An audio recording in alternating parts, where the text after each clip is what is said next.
एक केस आया एग्रेशन का, एंजाइटी का, भाई साहब। और ये बहुत सारे ट्रेनर से घूम फिर के आया था, हज़ारों रुपए खर्च करके आया था। और ये बात है कुछ 2017-18 की, जब हम कंसल्टेशंस लिया करते थे, लोगों के घरों में जाया जाया करते थे और वहाँ पर उनको सिखाया करते थे कि भाई डॉग के जो इश्यूज़ हैं उस पे कैसे काम करना है। ये जो डॉग आया था, अब ये किसी भी ट्रेनर से मान नहीं रहा था, किसी भी बिहेवियरिस्ट से मान नहीं रहा था। फिर इसके बाद हमारे पास मैसेज आया, एंड जब हमारे पास मैसेज आया तो जो इनकी ह्यूमन थी जिसका नाम ज्योति है और ये डॉग का नाम शीरो है, काफ़ी ट्रबल में थी क्योंकि शीरो इनको बहुत बार काट चुका था। और साथ में ये भी बोल रहे थे कि भाई हम बहुत सारा पैसा खर्च कर चुके हैं, बहुत सारे ट्रेनर्स के पास जा चुके हैं, पुणे के ट्रेनर्स के बहुत सारों के नाम लिए उन्होंने, और उन्होंने बोला कि इन्होंने अपने पास रखा लेकिन कुछ भी फ़र्क नहीं पड़ा। जब वापस घर पे आता था तो फिर वैसे ही बिहेव करता था और हमें बोला जाता था कि ये ऐसा ही रहेगा। पैसे लगने के बाद भी कोई रिज़ल्ट नहीं मिल रहे थे और इसका एग्रेशन, जो शीरो का एग्रेशन था, वो बढ़ते जा रहा था। हमने जो टेक्निक इसमें इस्तेमाल करी उससे शीरो बहुत बेहतर हो गया एंड शीरो ने एग्रेशन बिल्कुल बंद कर दिया, शीरो ने एंजाइटी भी बिल्कुल बंद कर दी। और वही सारी की सारी जो टेक्निक है हमने दूसरे डॉग बिहेवियरिस्ट को भी बताई, जितने भी लोग हमसे अपने केसेस शेयर करते थे, और वही मैं आपके साथ भी शेयर करने वाला हूँ क्योंकि हम चाहते हैं कि ये जो इन्फॉर्मेशन है सबके पास रहे, ताकि यार आप अपने डॉग्स पे शुरुआत से ही वर्क करो और आपको समझ में आए कि डॉग का माइंड कैसे वर्क करता है, डॉग की बॉडी कैसे वर्क करती है और डॉग के इमोशंस कैसे वर्क करते हैं। हाय, दिस इज़ सनी लूथरा और यही मेरा काम है। मैं लोगों की मदद करता हूँ कि वो अपने डॉग को अंडरस्टैंड कर सके, ताकि आप एक हैप्पी और हेल्दी कंपेनियन रेस करो और एक ज़बरदस्त कंपेनियनशिप मिले आपको, क्योंकि डॉग ज़बरदस्त कंपेनियनशिप देते हैं, वो लोगों का डिप्रेशन, एंजाइटी एकदम ख़त्म करते हैं। लेकिन यहाँ पर इस डॉग का के अंदर जो एंजाइटी थी हमें वो ख़त्म करनी थी, इस डॉग के अंदर जो एग्रेशन था हमें वो ख़त्म करना था। बहुत अमेजिंग केस था ये और बहुत अमेजिंग तरीके से सॉल्व हुआ ये। और साथ में जो इनके ह्यूमंस थे, ज्योति जो थी, वो इन्होंने बहुत वर्क करा इसके ऊपर। और ये बात आप जान लीजिए, सिर्फ ट्रेनर को देना, सिर्फ बिहेवियरिस्ट को देने से वर्क नहीं होता है। जो इंसान है, जो डॉग के साथ है, उसको वर्क करना पड़ता है। ये चीज़ समझ लीजिए कि 20% काम एक ट्रेनर का है, एक बिहेवियरिस्ट का है, 80% काम आपका है डॉग के साथ। ओके, एक बिहेवियरिस्ट का काम होता है, एक ट्रेनर का काम होता है आपको ट्रेन करना। ओके, आपको ट्रेनिंग देना कि कैसे डॉग के साथ बिहेव करना है और कैसे डॉग को आगे जितनी भी सिचुएशंस आएगी उसमें उसको ट्रेन करना है, और यही हमने यहाँ पर किया। लेकिन हमने इसके साथ एक और इंटरेस्टिंग चीज़ करी जो जनरली कोई ट्रेनर, कोई बिहेवियरिस्ट नहीं करता है ना। आपको बताता हूँ उस चीज़ के बारे में। तो सबसे पहले जब भी हम किसी केस के साथ काम करते हैं, उसके कोई भी इशू के ऊपर वर्क करने से पहले हम डॉग की नीड्स को फुलफ़िल करने के बारे में सोचते हैं। अक्सर जो ट्रेनर्स काम करते हैं, ज़्यादातर मोस्टली जो ट्रेनर्स काम करते हैं, वो शुरुआत से ही डॉग को ट्रेन करना स्टार्ट कर देते हैं। वो ये चीज़ नहीं देखते हैं कि ह्यूमन जो डे टू डे इस डॉग से बिहेव कर रहा है, वो डॉग साइकोलॉजी के अकॉर्डिंग है या नहीं है।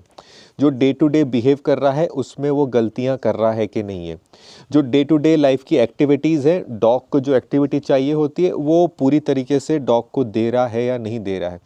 जब इस तरीके से जो ह्यूमन है वो अगर फुलफ़िल नहीं करता है डॉग की रिक्वायरमेंट्स को, इमोशनल रिक्वायरमेंट को, मेंटल रिक्वायरमेंट को, फिज़िकल रिक्वायरमेंट को, तो डॉग में इश्यूज़ आते हैं। फिर डॉग को ट्रेन करने का फ़ायदा क्या होगा? एक बात बताइए मुझे, आप डॉग को ट्रेन कर रहे हो लेकिन जो इशू है वो ह्यूमन का है कि human day to day life में डॉग को फुलफ़िल नहीं कर रहा है। आप कितनी भी ट्रेनिंग दे लो, वो डॉग नहीं इम्प्रूव होगा। जब तक आप ट्रेनिंग दे रहे हो तब तक डॉग इम्प्रूव रहेगा। और ये अगर कोई ट्रेनर बिहेवियरिस्ट से बात भी करोगे ना, वो भी ये चीज़ आपको बताएं कि यार डॉग हमारे साथ ठीक रहता है, वापस घर पे जाता है वैसा ही हो जाता है। और अगर आपके साथ भी ये केस हो सकता है, मतलब जितने भी लोग डॉग के फील्ड में हैं वो इस चीज़ को वेरीफाई करेंगे कि हाँ ऐसा होता है। और वो इसलिए होता है क्योंकि हम ह्यूमन को, जो उसके साथ रहने वाला है डे टू डे लाइफ में, उसको ट्रेन नहीं करते हैं। हमें 20% डॉग के साथ टाइम देना होता है, 80% हमको ह्यूमन के साथ देना होता है। लेकिन कंप्लीटली अपोजिट है जिस तरीके से काम चल रहा है। ज्योति ने जितने भी पैसे खर्च करे, जितने भी ट्रेनर्स को हायर किया, उन्होंने यही गलती करी। कि उन्होंने 80%, 90%, 95% जो टाइम था वो डॉग को दिया और ह्यूमन को बहुत कम दिया, जिसकी वजह से ज्योति के पास बिल्कुल भी नॉलेज नहीं थी। जब वो हमारे पास आई उनके पास बिल्कुल भी नॉलेज नहीं थी डॉग साइकोलॉजी क्या होता है, डॉग के साथ डे टू डे लाइफ में किस तरीके से बिहेव करना चाहिए और कैसे इसकी नीड्स फुलफ़िल करनी चाहिए। उनको बस नॉलेज थी तो ये नॉलेज थी कि भाई सिट कैसे कराना है, दिन भर में ओबीडियंस ट्रेनिंग या कुछ करनी है वो कैसे प्रैक्टिस करनी है, ट्रीट्स कैसे लगातार तुम ट्रीट्स खिलाते जाओ खिलाते जाओ खिलाते जाओ वो कैसे इस्तेमाल करनी है। एक टाइम पे तो ट्रीट्स भी वर्क करना बंद कर देती है।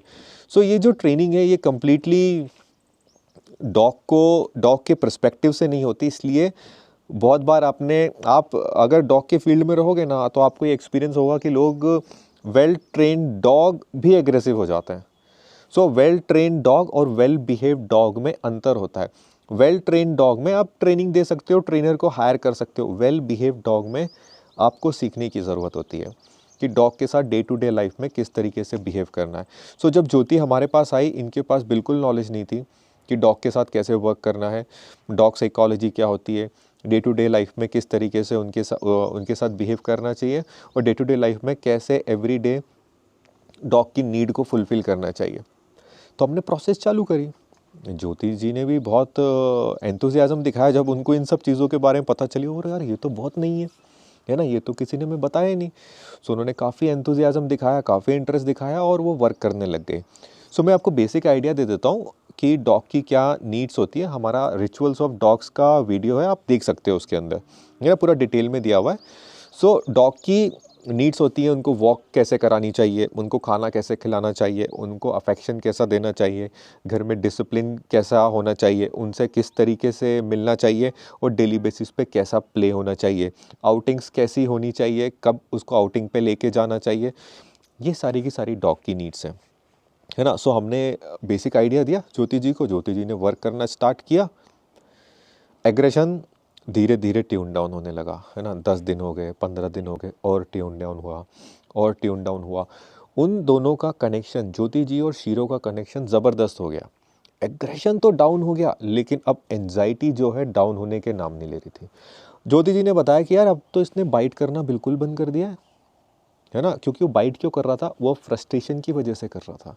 आप बाइटिंग की ट्रेनिंग दे रहे हो लेकिन वो फ्रस्ट्रेट था अंदर से। क्यों? क्योंकि उसकी डे टू डे लाइफ में नीड्स पूरी नहीं हो रही थी। अब उसकी नीड्स पूरी नहीं होने लगी तो फ्रस्ट्रेशन गायब हो गया, लेकिन एंजाइटी गायब नहीं हो रहा।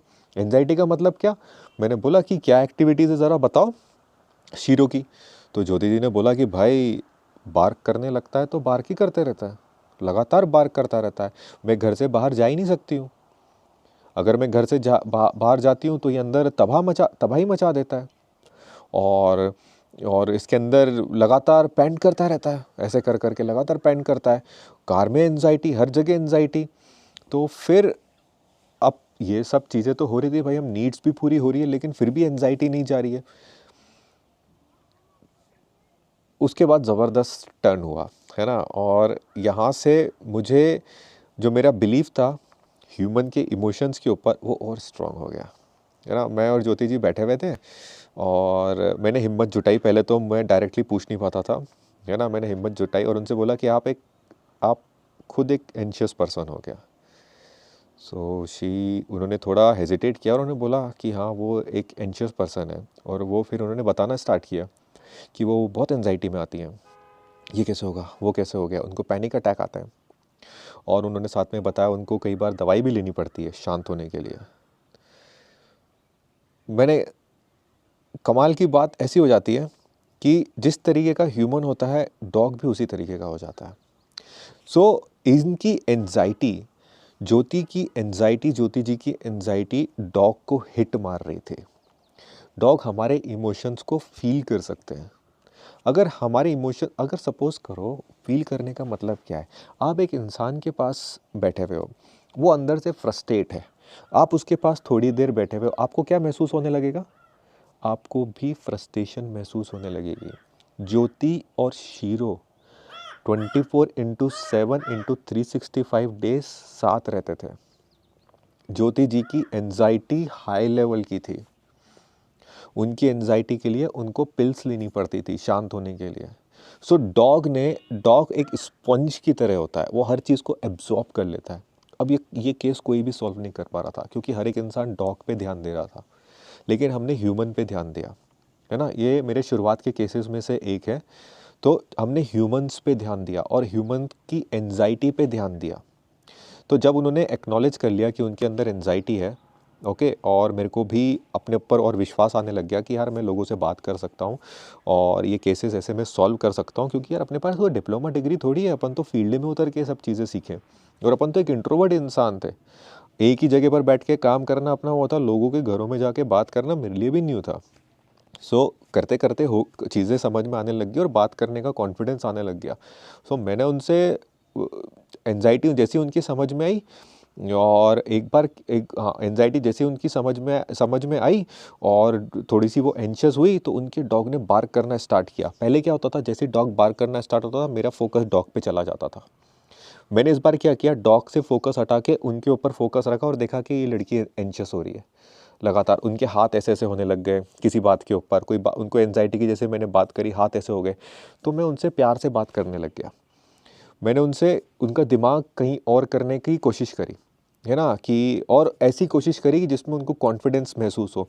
मैंने उनके पैशन के बारे में पूछा कि आपका क्या पैशन है, तो आप ये प्रैक्टिस करते हो क्या, तो उन्होंने उसके बारे में बताया। मैंने कहा फिर कभी ऐसा कुछ लोगों ने एक्नॉलेज किया कि उन्होंने कहा कि हाँ हमें ये अवार्ड मिला था, हमें ये अवार्ड मिला था। फिर मैंने बोला ये तो बहुत ही अच्छी बात है। मैंने उनको काम डाउन होते हुए देखा। जैसे ही ज्योति जी काम डाउन हो रही थी, शीरो भी काम डाउन हो रहा था, है ना, शीरो भी शांत हो रहा था। और जब ज्योति जी कंप्लीट काम डाउन होगी, भौंकते भौंकते शीरो शांत हो गया। और उनकी कंप्लेन क्या थी कि शीरो जब बार्क करना स्टार्ट करता है वो एक एक घंटे बार्क करता है। और वो क्यों हो रहा था, जब शीरो बार्क करता है ज्योति जी एंशियस हो जाती थी, अब ये बार्क करता रहेगा, ये बार्क करता रहेगा, ये बार्क करता रहेगा, ये बार्क करता रहेगा। तो शीरो क्या करता था, लगातार बार्क करता रहता था। लेकिन उसके बार्क करने का क्या मतलब था, तू क्यों एंशियस हो रही है, तू क्यों एंशियस हो रही है, क्या क्या प्रॉब्लम है, तू क्यों एंशियस हो रही है। वो लगातार इसलिए पूछता रहता था और इसकी एंजाइटी बढ़ती रहती थी, बढ़ती रहती थी, बढ़ती रहती। वो कहता मैं तेरी कैसे मदद करूं, तो मुझे बता तो सही। और लगातार बार करता रहता था कि वो कह रहा था मैं परेशान हो रहा हूँ तेरी परेशानी देखकर, मुझे बता तो सही। उसके अंदर फिर इतना गुस्सा आ जाता था कि वो चीज़ें उठा के फाड़ देता था कि तू बता क्यों नहीं रही है। वो सोफे फाड़ देता था, पर्दे हटा देता था।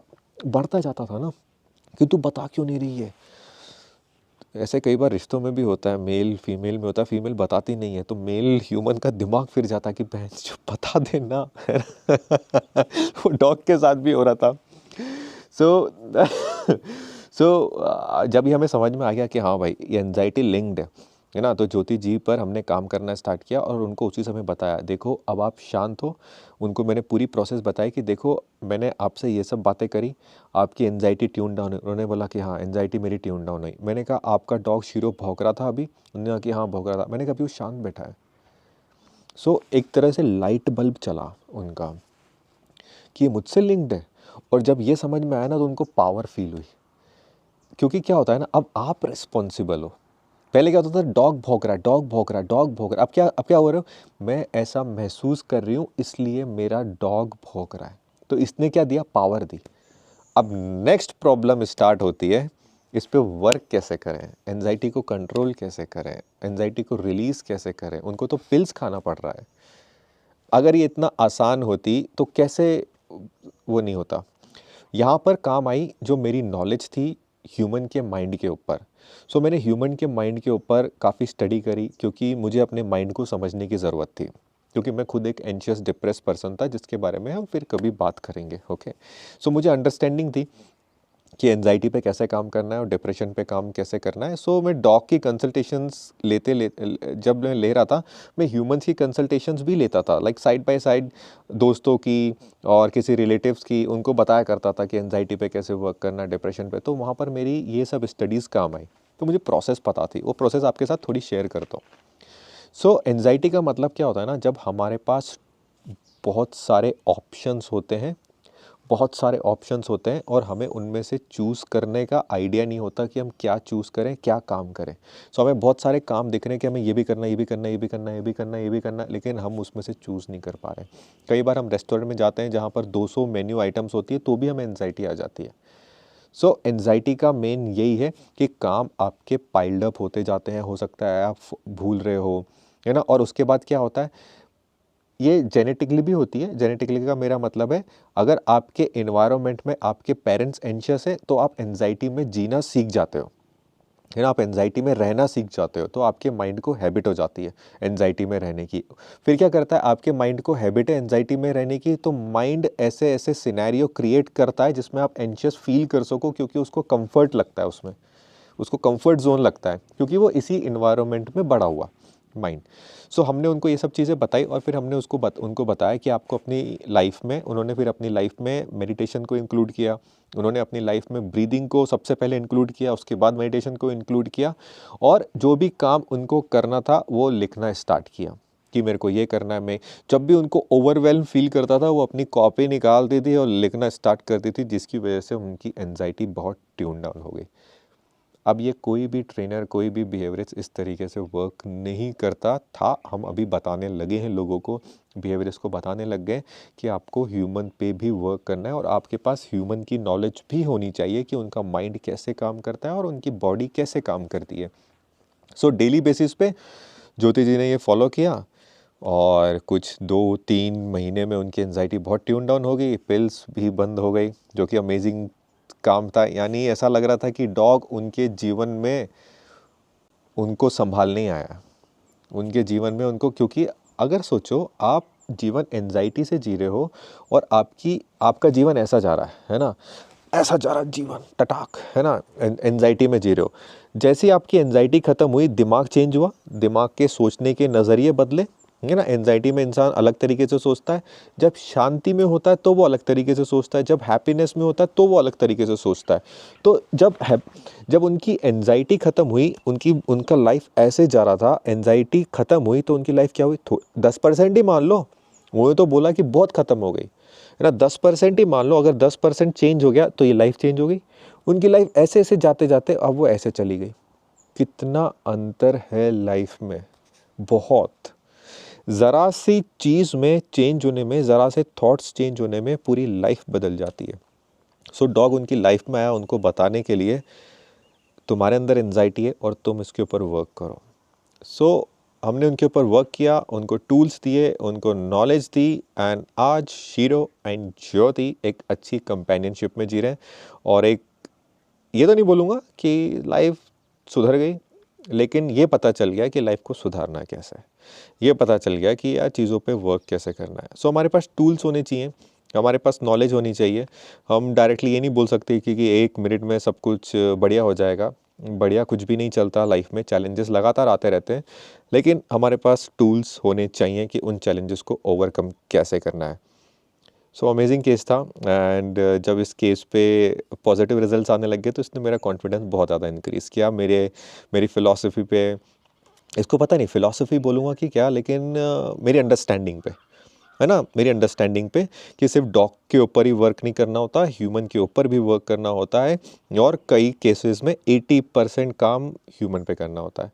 So thank you so much for listening this, and please मुझे कमेंट्स में बताइएगा आपको ये एपिसोड कैसा लगा, एंड मैं आपके साथ अपनी केस स्टडी शेयर करता रहूँगा, अपनी अंडरस्टैंडिंग शेयर करता रहूँगा। सो प्लीज़ सब्सक्राइब करना ना भूले और लाइक करना नहीं भूले। Okay, thank you so much.